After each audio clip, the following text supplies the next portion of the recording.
This is Joel Kotkin. And this is Marshall Toplansky. And you're listening to the Feudal Future podcast. Our society is being rapidly reduced to a feudal state, a process now being exacerbated by the COVID-19 pandemic. Millions of small businesses are near extinction. Millions more are losing their jobs, and many others will be stuck in the status of propertyless serfs. The big winners have been the expert class of the clerisy, and most of all, the tech oligarchs, who benefit as people rely more on algorithms than human relationships. With this, around the world, the middle class is becoming more squeezed than ever, and it's having profound economic, social, and spiritual implications. Here on the show, we're having conversations with business, government, and citizen leaders like you to get to the core of these issues and explore how we can work together to form a better future than the one we're headed towards. Hello, and welcome to another episode of the Feudal Future podcast. I'm Marshall Toplansky. I'm Joel Kotkin. And today we are delighted to have with us Dean Roxanne Greitz Miller. Roxanne is the Dean of the Attallah College of Educational Studies at Chapman University. Roxanne, welcome. Thank you. I'm delighted to be here. Well, just a quick full disclosure. As many of you know, I transitioned from a career in business into being a full-time teacher at Chapman University. And I have to tell you, Roxanne, I credit you with any success that I've had in the classroom because you mentored me, you helped me figure out how to connect with students, how to use technology. So thank you so much for all that you've done for me. Oh, you're so welcome, Marshall. Well, we want to focus today on the post-COVID period. We're now entering the post-COVID period, and the educational system had to make a big transition to get into the post-COVID era, and now needs to make a big transition to get out of it. What are we seeing as some of the challenges that are facing the educational system today as we look at the post-COVID era? Well, we're not exactly post-COVID yet, which is the first thing that I would say. Yeah. We need to recognize that students at all levels, whether it's elementary, secondary, higher ed, who have not yet transitioned back. They're still in the COVID world. So right now, we really, I would say, are between the two worlds. We are functioning with some students back in a physical location of school, whereas we have many students who are still learning at home or learning in a different environment. Part of the tension is navigating that duality. Everyone was used to or had gotten used to the fully remote situation we were in from March for most school districts until December, although there are districts across the country that did bring their students back in the fall. Here in California, where we are, it was only in 2021, January, February, et cetera, where we really started to see more students coming back in person. But we have many districts that have not done that yet, particularly districts that serve marginal communities where COVID rates are still higher, where resources are at a premium, and those districts made commitments to keep their students and teachers out for the entire academic year. So we still are one foot in both worlds. So as we move forward and talk about the post-COVID world, I don't think we have any ready answers yet. Now, of course, we don't have the data, and I'm sure, but you're hearing from practitioners. It would seem to me that these communities that are been kept online longest are also the ones most vulnerable and probably have the least access. For, let's say, someone like my 16-year-old who's been at home, but she's surrounded by books, by parents, she has reasonably good study habits. What do you think is happening to the kids in South LA, East LA, in Bronx, Brooklyn, Detroit? What are you hearing from teachers about what the impact is on them? What we're hearing so far is the loss is greater, what we would call learning loss. So we're all very familiar with what we would call the summer slide, where students test at a certain level in May or June, out for the summer, they come back in the fall, and we have learning loss. The preliminary data that we see shows that students who are managed educationally or economically are coming back with learning losses between 2 and 4 months greater than the averages in higher resourced communities. Wow. So that's now what we're seeing. That's interesting. And for the students that have stuck with it online, one of the things I notice as a teacher is kind of the much lower level of engagement during a class, right? You'll see kids with their cameras off and kind of seem like they're goofing off. Are we seeing that same kind of thing in the K through 12 world? And do you think this is going to be a hard thing to fix? I did a sabbatical almost 10 years ago in a local middle school where I was there 3 full days a week. And I want to preface my comments by saying that was the first time that I was in a K-12 school, really immersed in a K-12 since I had transitioned to higher ed, which was 12 years before.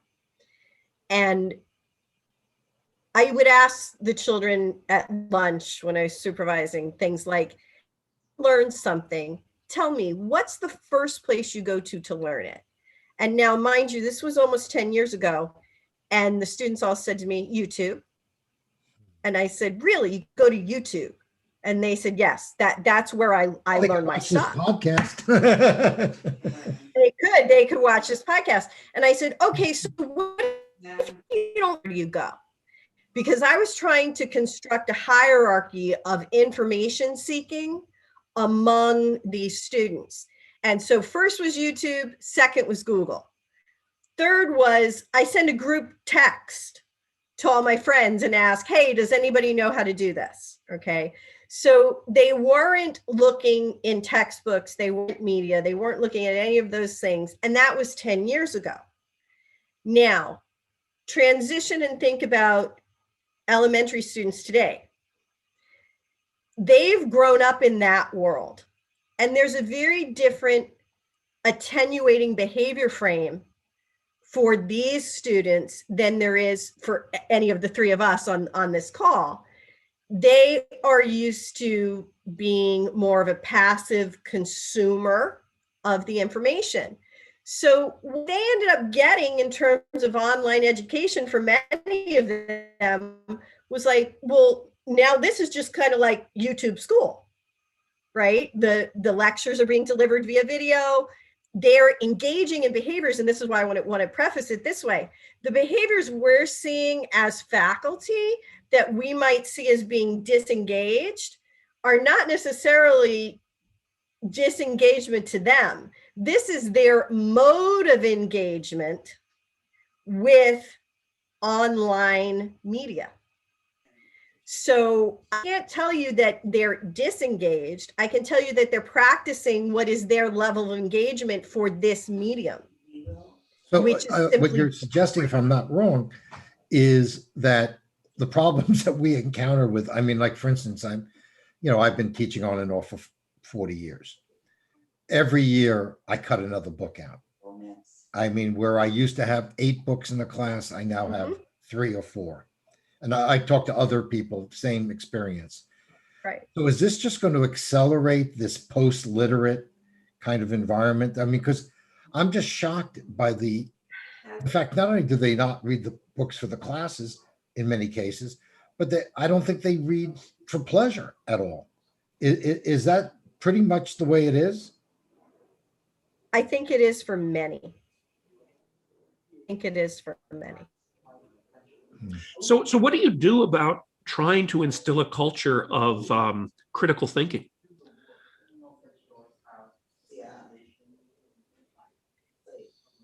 You know, this is part of the massive shift that schools and schooling has to go through. We're used to schooling being very much about prescribed pathways of learning, where we may think, well, you have to learn this, and then you have to learn this, and then you have to learn this. Because I would say that our generations take the route that facts are the foundation upon which we think. And we are used to that delivery of facts and processes and learning those facts and processes before we ask students to engage in the problem solving. But we'll know that information is changing so fast and being produced so fast now that we can't prepare students to expect that you're going to become the expert in this, because no human being can contain all of that expert knowledge the internet can, for example. And so we talk about producing a generation of problem solvers who are flexible thinkers and able to creatively, which is absolutely what we're going to need. But what we have to figure out is where's the balance, because you can't solve problems if you don't possess some level of knowledge to solve the problem, right? They're not disconnected. And so this is what we're navigating now. I mean, this is a college student who enters college today is being prepared for careers that don't yet exist. So what do you do? It's very different. I mean, this is my 5th year in education, and I knew what I was going to do when I entered college, and I did it when I got out. How many students can we say that about today? It's very different. Yeah. You know, I think about it from the perspective of, you know, so many in the past, the role of workers was to follow prescribed sets of instructions to be able to do tasks. And I totally agree with you. I think the new world is very much actually empirically driven, in the sense that people will be told, try this. If it doesn't work, figure out what else works, try something else, and keep iteratively trying to put it together. But the key to making that mode of work or learning be successful is some form of engagement, right? You have to actually kind of light up, interact with other people, have the social skills to say, okay, let's all of us try this. Now let's try that. Let's analyze the results and see what happened. But if we're not teaching them how to engage at all, and that we're willing to treat them as just consumers of content, I mean, I don't know how we break out of that. And I don't think we do treat them as consumers of content. I think my comment about the post-COVID area where that was their norm and comfort level. So now the question becomes, how do you engage them coming back? And coming back, I think, is going to look different. I think that we're going to see a shift from the concept of school as place to schooling as process. And that we really have to pay attention to that. Because go into that a little bit more. That's an interesting, Sure. Great concept. Interesting thought. So we used to think of school as a place. It was the place where learning happened. And schools were largely neighborhood driven. And they reflected their local, very local microcosm of society in the neighborhood in which they were in. But with all of the pressures that have been on schooling, with the pressures of the school choice movement, with the changes in curriculum to create things like magnet programs that cater to a particular outcome, whether it's a school for the arts or school for science and technology, et cetera, we've really, in many places, a disintegration of the concept of the neighborhood school. But at least it still stayed within a district, right? It didn't go beyond necessarily the district boundary. Right. So it's still in some way place-based, is what you're saying. Still in some way place-based, right? Or at least had some confines on it or some boundaries on it. But now there's far less boundaries. Because think about where, you could take a class now, you could live in this city, but take a class 200 miles away. If the funding can follow you. And that's going to be a key concept. Another key concept is going to be minutes of instruction. Are the states going to change their idea of minutes of instruction? So yeah, and how would you measure a minute of instruction if the metric is your camera on, or is your link there on the internet, on Zoom, or whatever it happens to be? That's very interesting. But because we had to waive all of those requirements, COVID. But here's the issue. I mean, on one hand, you're really suggesting there's some great opportunities here. I find, like, I do classes now in, let's say, Chinese cities, and I get a friend of mine in London who builds cities in China to talk to the students. I don't have the budget to fly him from London and put him up in a hotel for 3 days in California. So I see that as really great, and what we can do with statistics. What I'm concerned with, though, is, let's say, in special programs, even, or academic high schools, where they're trying to get rid of the merit side of it. My daughter goes to OSHA, the Orange County School of the Arts, and it was very hard to get into. And now they're pushing it to a lottery. You're seeing similar things with Bronx Science and Stuyvesant in New York, Lowell in San Francisco. So while we're doing this experimentation, isn't there a danger that we're going to lose any sense of standards, and, that, in other words, it's just going to be sort of just another night of Netflix, basically? I think it's going to be, I think we're just entering a new realm with the school choice world. So the lottery systems versus the competitive systems have had a debate for more than a decade now, right? One of the most compelling and tear-jerking documentary films you could ever watch, which I actually showed to students in one of the classes I teach, is called The Lot. And it's about the New York City lottery system. The charter schools? For the charter schools. Yeah. And you see these parents who are just knocking it out of the park, trying to get their kids a really good education as they define it. And you see how much they do, but then it all comes down to a number. It all comes down to a number. A young man that I worked with in elementary school, really just outstanding, amazing kid, applied to a middle school that was an international baccalaureate middle school. And the district in which he was applying used a lottery for that middle school.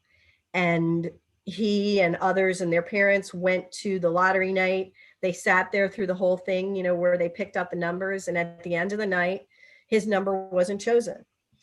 And he said to his parents that night, what this showed me was, in this system, it doesn't matter how hard I work, all I am is a number. And that was an 11-year-old young man who was working like crazy. And what a terrible message to send to young people, in an era in which we're going to have, we're going to be dealing with this down the road, persistent labor shortages. Everybody I talk to, whether it's a restaurant, or my older girl works at Home Depot, or, somebody at an aerospace company, they all say we can't find motivated employees, people who are going to show up every day. And yet, what message are we sending them? And what message are we sending when in some schools they're not even worrying about kids not showing up, not getting their work in on time. I'm concerned that Right. we're, you know, And that's one of my concerns. no, please go ahead. Go ahead. Well, what I was going to say is that's something that a colleague of mine who teaches fourth grade, I was talking to him last week, and he's career teacher, 26 years in the classroom, and his students have now come back. They've come back in an A-B format where half the class comes in the morning, half the class comes in the afternoon. And what he's said is, and realize this is someone who didn't meet his students face to face until March. So he's been teaching them since August, but he just met them in March.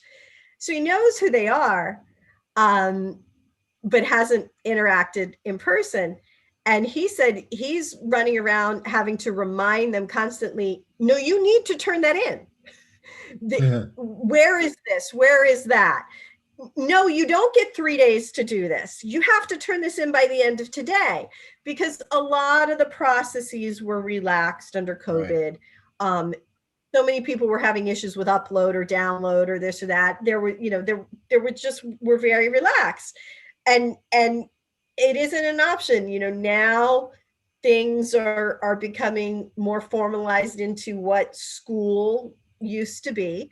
And some of these students, fourth grade is a very critical year. That is the year where we see students now getting instruction pretty much in every subject area every day. It's where science and social studies are really getting integrated in the curriculum. And this teacher in particular does a great job with all that. And he said, yeah, I'm having to run around because the executive functioning isn't there. The procedural isn't there, and yes, that does end up leading to responsible work behaviors. So, the filing your timesheet on time, reporting your hours accurately, things like that.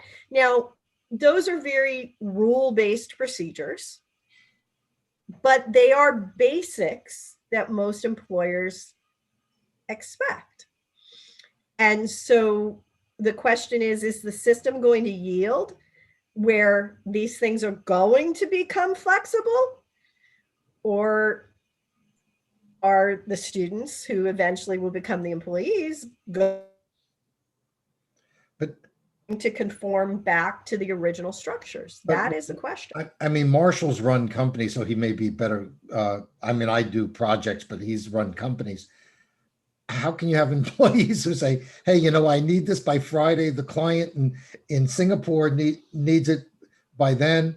And, oh, well, I decided to send it to you a week later. I mean, how could that possibly work in the real world?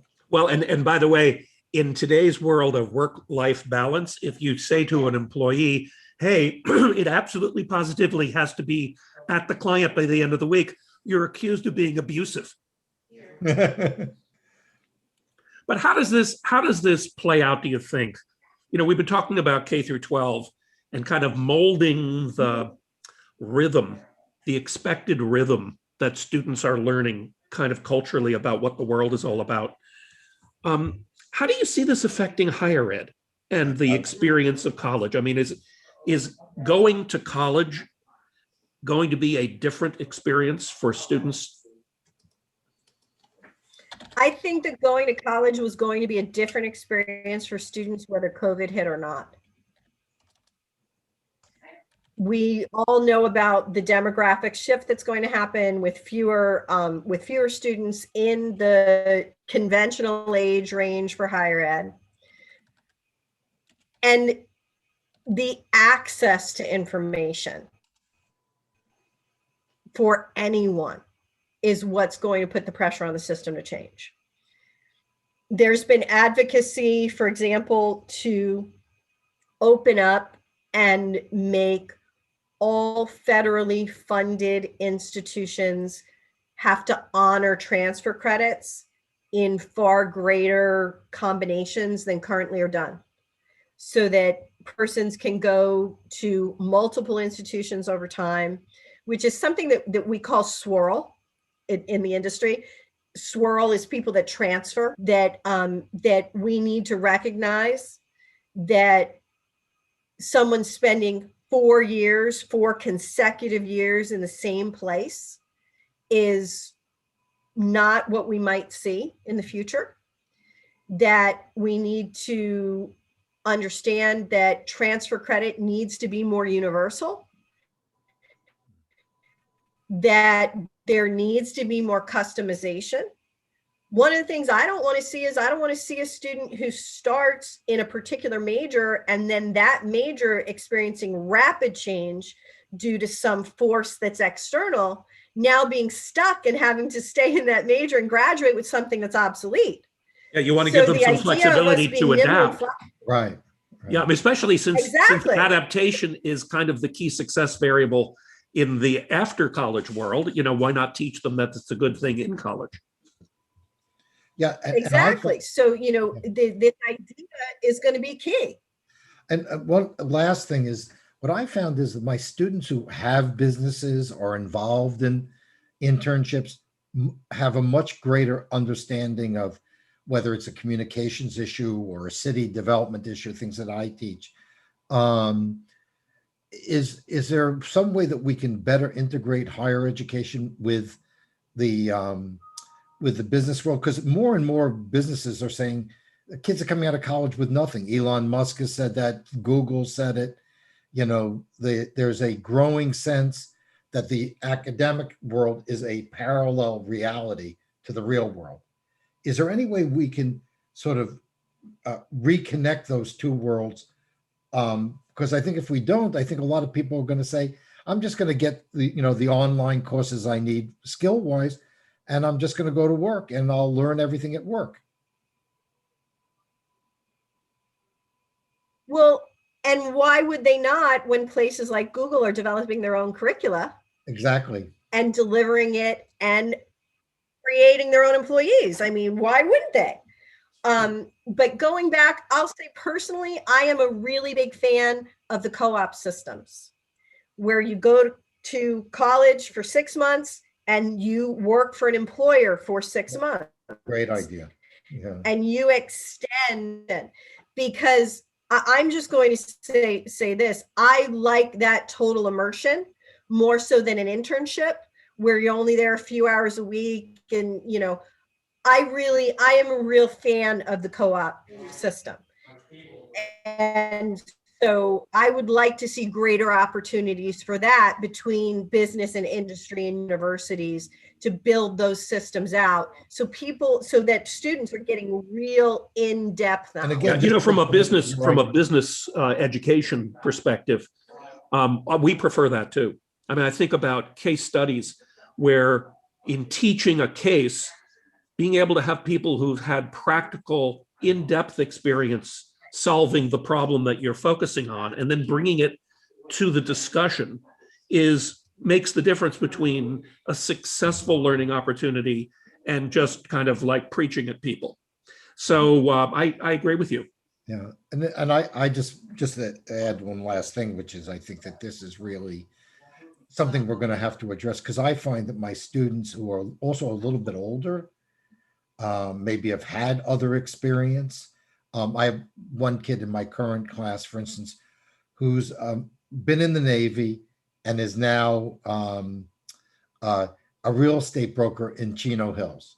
Mm-hmm. And when I talk about cities and real estate and where people are moving, he gets very engaged because it's like, hey, this is happening to me. This is part of my life. I'm sure it's true, Marshall, with your students who are involved in things. I think we have to just start thinking about university experience in a very different way than the way we've been thinking about it. And I think the universities who can do that are going to be better positioned than the ones who don't. Well, and Joel, one thing, what you were just describing works so much better in person than it does on Zoom. Yes. Right. Yes. That's maybe where the niche of university education is that ability to coalesce people and engender conversations, meaningful interchanges, rather than just, okay, here's what today's topic is. You're in that window, you're in that window. On Gliselle, afterwards, that would be ideal. Right. Well, schools or universities, I believe increasingly are going to be the places that people meet. I think it really parallels a prior podcast that you had about offices and the future of the office. I think we're going through the same thing with schools and schooling. And so again, school as place versus schooling as process. Schooling as process can occur anywhere. School becomes that place that you meet, that place that you get mentored, the critical parts that can't be done elsewhere. That's great. That's perfect. Well, yeah, no, that's great. It just makes me think, though, kind of something humorous. Instead of financial aid, now it's kind of like free latte with every course, or something that would engender the conversation would be of greater value than the actual deferral of tuition. Well, Roxanne Greitz Miller, thank you so much for joining us here on the Feudal Future podcast. You've really helped us see what the future of education is going to be like, and we really appreciate your being here and sharing that with us. You're very welcome. It was a pleasure. Thank you.